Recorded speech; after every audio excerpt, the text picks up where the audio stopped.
Like and subscribe right now, or this spider will crawl on your face when you're sleeping. 10 angriest sharks that appeared out of nowhere. The year is 1975. A 28-year-old filmmaker by the name of Steven Spielberg bursts onto the scene and releases the smash hit and cult film known as Jaws.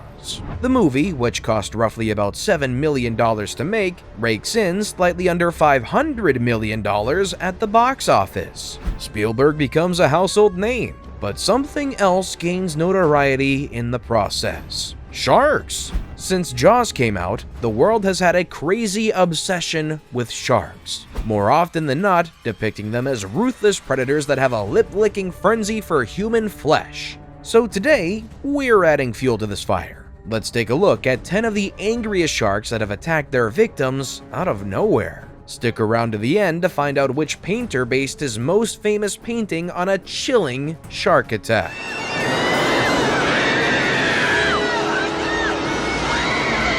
Number 10. Barry Wilson.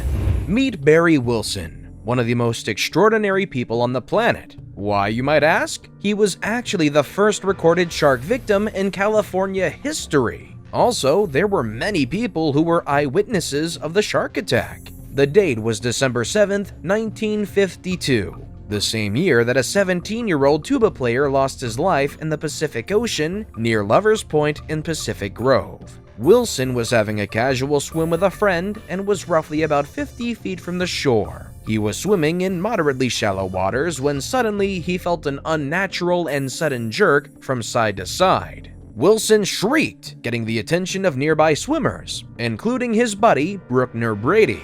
Witnesses then reported seeing the shark attack Wilson from the front, lifting him up from the water all the way to his knees. The shark then dragged him under before Wilson resurfaced in a pool of his own blood, shrieking and screaming uncontrollably. Immediately, his buddy Brady and 4 members of the Monterey Peninsula Sea Otters, a skin diving club, swam to his aid.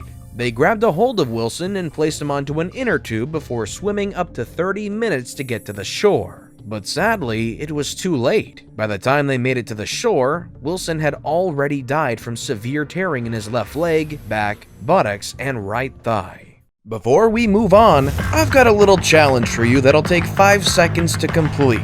So here's the deal. You just leave a like on this video, smash that subscribe button, and hit the notification bell, and you will get 25 years of amazing luck. Try it, it really works. Number 9. Robert Pamperin. The tragic case of Robert Pamperin is particularly disturbing because he might just be one of the first recorded deaths of a man completely devoured by a shark.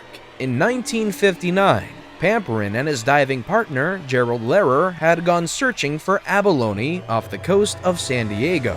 Swimming roughly 50 feet from each other, Lehrer suddenly heard a violent scream rent the air, only to see his friend Pamperin looking bewildered and screaming, "Help me, help me." Pamperin was being lifted high out of the water by a shark.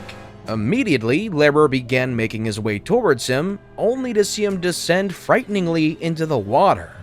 Shocked, Lehrer dove down to see where Pamperin was, only to see him in the jaws of a gigantic shark that was no more than 7 meters long. Lehrer dove a second time, only to see the shark dragging his best friend towards the ocean floor, before vanishing from sight. Thinking fast, Lehrer decided to swim to the shore to alert the lifeguards. Scuba divers spent more than 2 hours combing the waters for Pamperin to no avail. All that was found was a shark's fin together with Pamperin's inner tube, marking the end of a terrible tale. Number 8. OMAR CONGER. OMAR CONGER is yet another victim of a ravenous shark attack while going freediving for abalone. He was one of the 4 that was devoured during a feeding frenzy that took place in Santa Cruz, California in 1984. By the way, what's up with California and all these sharks? I guess I know where I won't go next summer. So Conger and his diving partner, Chris Rem, were about 500 feet from the shore, and roughly 15 meters apart when the duo decided to take a moment to rest. Suddenly, a massive great white shark grabbed Conger, shook him, and pulled him under. A few seconds later, the shark resurfaced with conger pierced like a fish to a hook between his razor-sharp teeth. The shark eyed Rem menacingly before making its way towards him with conger still in his mouth. Once close to Rem, it released conger, only to suddenly disappear into the depths of the deep blue. A desperate Rem quickly pulled his friend onto a flotation mat and took him back to shore. Unfortunately, by the time they got there, conger had died from massive blood loss and trauma. Number 7. Bethany Hamilton. At only 13 years of age, Bethany Hamilton was considered Hawaii's top female surfer and one of the leading prospects in the United States. Sadly, her reign came to an abrupt stall when in 2003, she was attacked by a 14-foot tiger shark. According to reports, she had gone surfing on the morning of Halloween with her best friend Alana, together with her brother Byron and her father Holt. Bethany was casually lying on her board, with her left arm dangling in the water when a shark suddenly appeared and bit her arm off just below the shoulder. Acting quick, her surfing partners applied a tourniquet to her arm with a surf leash and paddled her to shore with her on board. Bethany passed out on the beach while waiting for medical attention to arrive.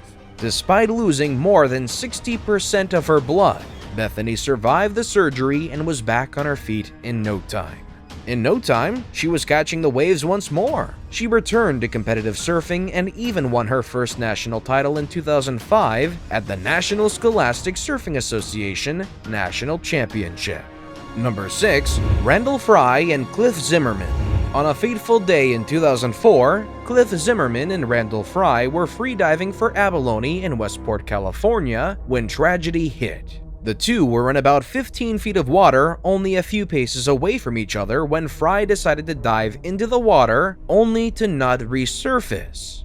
According to Zimmerman, he had turned away from Fry for just a moment, only to hear a whooshing sound, and heard the water move as if a boat went by. To Zimmerman's surprise, he turned to see a large fish swimming by. At that point, the water turned red. Zimmerman swam for his life and managed to safely reach his boat situated about 150 feet away. Fry's body was discovered by a search and rescue team the next day. There were severe bite marks from one shoulder to the other, indicating that it was a great white, and the most daunting thing, his head was severed from his body. Number 5. Henry Bourse. The most astounding part of Henry Bourse's shark attack is that it was captured on film. In 1964, Bourse, together with two other divers, were playing with a couple of seals in the ocean, near the shores of Lady Julia, Percy Island in Australia. Suddenly, a great white surfaced up from under Bourse and took off one of his legs. The agonizing screams from Bourse rented the air, as his diving partner saw in shock his leg floating a few paces from them on the water. They managed to return Bourse back onto the boat, where he was able to provide his blood type, which was transmitted to him on the shore. Bourse later recalled that he had attempted to get his leg free by jamming his hand down the shark's throat and gouging its eye. Today, Bourse is an underwater filmmaker and photographer, and even released a documentary called Savage Shadows. Number 4. USS Indianapolis. It was at the height of World War II when the U.S. Navy cruiser USS Indianapolis was sunk by Japanese torpedoes near Guam on July 30th, 1945. About 900 sailors from the 1,196 on board made it into the water with only their life vests. Sensing the potentiality of prey, the sharks came sniffing around once the sun rose the next morning. Hungry and feeling intoxicated by the presence of blood in the water, these ravenous man-eaters devoured the helpless men. And by the time a rescue seaplane was sent to the scene 4 days later, only 317 of the 900 were alive. Talk about an open buffet for these sharks. Number 3. Matawan Creek, New Jersey. It was the week of July 4th, 2016 when 2 ocean attacks happened along the Jersey shore. They were the first recorded attacks in New Jersey, and perhaps they set precedence to the Matawan Creek 6 days later. One Captain Thomas Cottrell was the first to spot a 10-foot shark swimming in the Matawan Creek's shallow waters, which connected Matawan with Raritan Bay.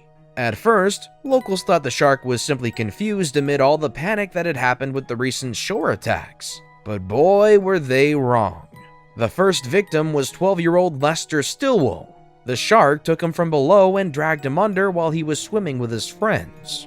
Furious at the fact that Lester's life was ended so abruptly by a creature of the deep, local fishermen in the area scoured the creek looking to exert their revenge. But the shark drew first blood in the battle that ensued, and Watson Fisher was the first man to feel the shark's wrath.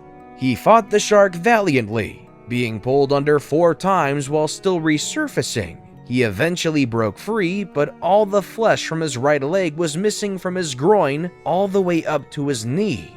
His fate was sealed. Fisher died a few hours later, becoming the second victim in less than an hour of coming into contact with the shark. But our antagonist was not done yet.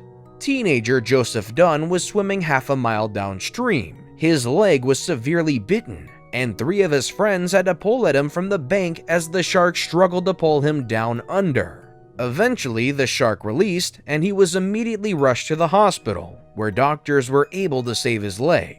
2 days later, a great white of similar size to our serial shark was caught in Raritan Bay. When it was sliced open, fishermen found 15 pounds of human flesh and bone.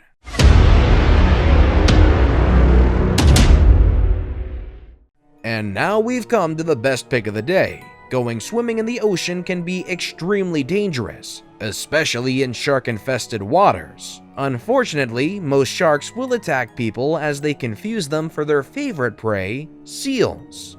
Number 2. Rodney Fox. Did you know that Rodney Fox's name goes down in history as that of the most famous shark attack? But why is this the case? Well, on December 8, 1963, Fox was defending his Australian spearfishing title when suddenly a great white shark grabbed him by his waist and took him for a ride. Realizing the peril he was in, Rodney tried gouging one of the shark's eyes. The shark immediately released him but came back for more. Acting on intuition, Fox immediately jammed his arm down the throat of the beast and pulled it free, ripping the flesh from his skin. The shark released him again and came a third time for another attack, this time dragging Fox along the ocean floor. After nearly drowning, Fox was released by the shark and a rescue team pulled him into their boat. The aftermath was a bloody mess. His bones were visible on his right-hand arm, with the hand alone requiring more than 94 stitches. His ribcage, upper stomach, and lungs were all exposed. Worried that he might spill his internal organs, the rescue team kept his wetsuit on, saving his life. Once he arrived at the hospital, his arteries were repaired after 4 hours of surgery and 360 stitches. Fox lived on to tell his tale. Number 1. John Singleton Copley. If you love painting, then there's nothing more exciting than finding out an artist's creative process. Yes, John Singleton Copley was one of the most renowned painters of colonial America. Despite being known best as a portrait artist, his most famous historical painting was Watson and the Shark. This painting showcases a brutal scene where a young boy is reaching for help from the water as a massive shark closes in, ready to clomp down. Is this fact, or merely just a good painting? Turns out, Copley based his painting on an actual shark attack from 1749. The victim was Brooke Batson, a 14-year-old boy that was a crew member of a trading ship that had docked in Havana, Cuba.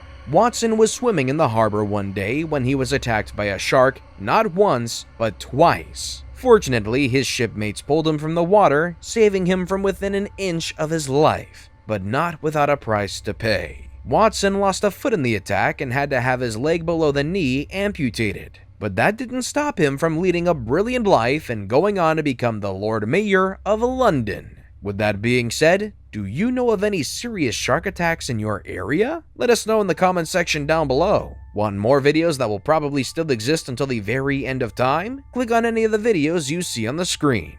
As always, thanks for watching.